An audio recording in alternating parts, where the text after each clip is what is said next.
আসসালামু আলাইকুম, আমি মৃদুল। গুড্ডু গাইস চ্যানেলের পক্ষ থেকে তোমাদের সবাইকে স্বাগতম। আজকের ব্লগটি হতে চলেছে আমার ডেইলি লাইফস্টাইল নিয়ে। আমি কি করি প্রতিদিন তা আপনাদের দেখাচ্ছি। ঘর থেকে বের হয়ে দেখি গুড্ডু সোনামণি বসে আছে। ওকে একটু আদর করতে গিয়েছিলাম, ক্যামেরা দেখে ওর ভাব বেড়ে গেল। যাই হোক, গুড্ডুর সাথে সৌজন্য সাক্ষাৎ শেষ করে বেরিয়ে পড়লাম গন্তব্যে। আজকে আমার ভ্রমণ বাহন হচ্ছে আমার বাইক। তো বাইকটি স্টার্ট করে নিলাম।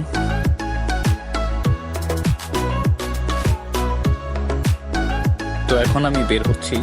আমি এখন যাব আমাদের নয়ারহাট বাজারে। সেখানে গিয়ে দেখি কিছু কাজ আছে, ওগুলো সম্পন্ন করতে হবে। বাইরে বের হতে দেখি অনেক রোদ। তো রোদের তোয়াক্কা না করেই এগিয়ে চললাম। যেতে যেতে শুধু একটা কথাই ভাবছিলাম, যে কাজের জন্য যাচ্ছি সেটা ভুলে না গেলেই হয়। এটা বলার কারণ হচ্ছে, আমি যে কি পরিমাণ মন ভোলা, বারবার শুধু ভুলে যাই, সেটা আমি জানি। তো বাজারের কাছাকাছি চলে এসেছি প্রায়। আজকে কি যেন মনে করে লুঙ্গি পরেই বের হলাম। আমি সচরাচর লুঙ্গি পরি না, এটা আমার প্রথম ব্লগ। জানি না কেমন লাগছে আপনাদের, আশা করি ভালোই লাগবে, কারণ আমার বেস্টটাই দেওয়ার চেষ্টা করেছি ইনশাল্লাহ।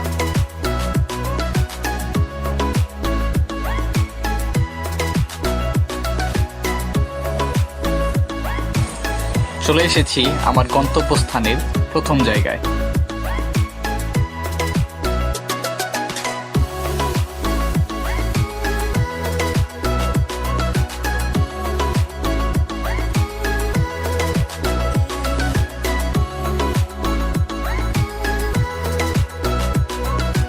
আমি যাচ্ছি আমাদের দোকানের ভাড়া তোলার জন্য।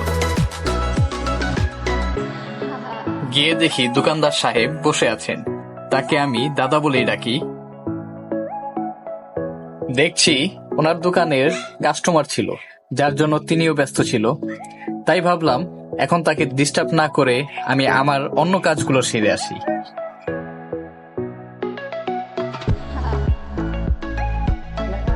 তাই চলে এলাম মুরগি কেনার জন্য। দেখি মুরগির বাজারের কি অবস্থা।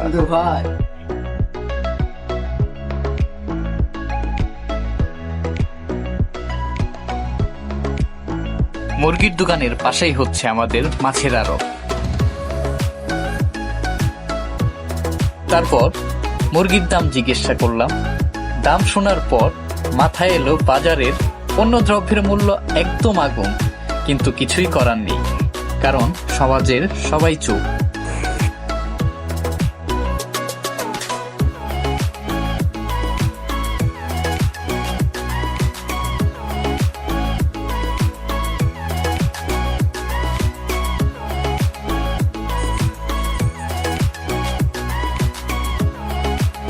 মুরগি জবাই করতে করতে চাচার সাথে কিছুক্ষণ গল্প করে নিলাম।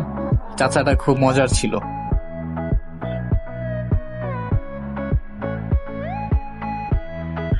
এরপর সেখান থেকে রওনা দিলাম, চলে এলাম কসমেটিক্সের দোকানে।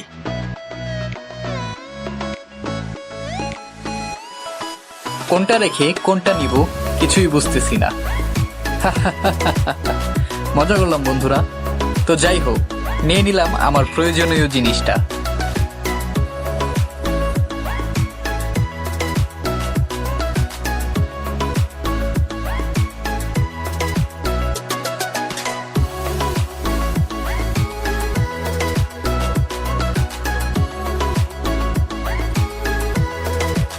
এখানেও কিছু দরকারি কাজ ছিল, তাই ভাবলাম এটাও সেরে নেই। এক ঢিলে দুই পাখি, কি বলো বন্ধুরা?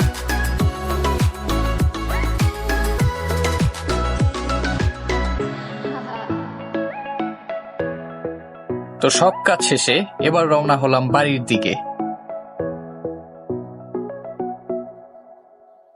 ওমা, এসে দেখি পুরো বাইকটা ধুলোয় আস্তরণ হয়ে গিয়েছে।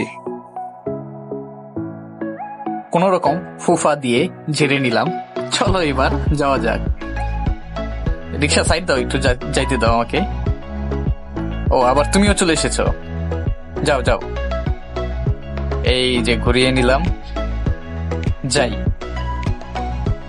কালো হয়েছি তাই কি চুলে স্টাইল করবো না?